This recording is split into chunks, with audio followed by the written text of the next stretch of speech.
S'il y a bien un pays qui vit la Coupe du Monde à fond, c'est le Brésil.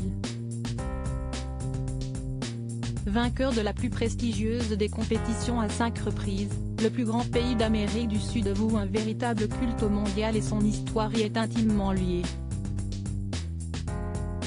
Sous le règne du roi Pelé, les Auriverdes ont remporté 3 trophées, installant le footballeur dans la légende à tout jamais. Après des victoires en 1994 et en 2002, les Brésiliens espéraient bien soulever de nouveau la coupe, 20 ans après, au Qatar.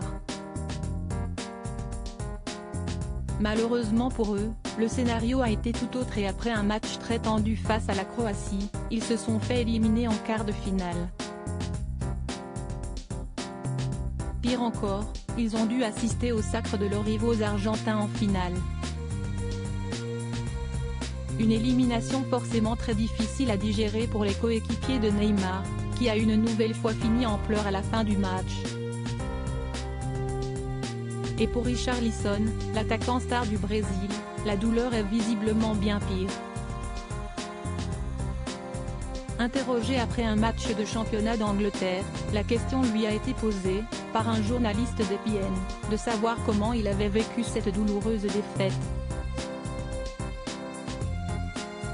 Sa réponse en a choqué plus d'un, c'était un coup.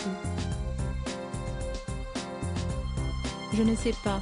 Je pense que c'est pire que de perdre un membre de sa famille. C'était difficile de s'en remettre. Des mots très forts de la part du joueur de 25 ans, qui estime donc qu'il est plus difficile de se remettre d'une défaite en Coupe du Monde pour un joueur, que de la perte d'un proche.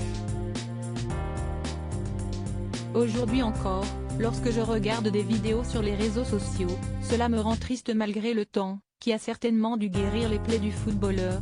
Il avoue avoir beaucoup de mal à s'en remettre. Aujourd'hui encore, lorsque je regarde des vidéos sur les réseaux sociaux, cela me rend triste, admet-il, avant de conclure sur un message plus positif, nous devons aller de l'avant.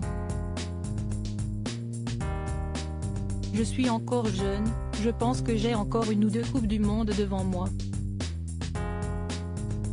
Je vais continuer à travailler dur pour que les choses se remettent en place, pour commencer à marquer des buts, ce que je sais faire sur le terrain.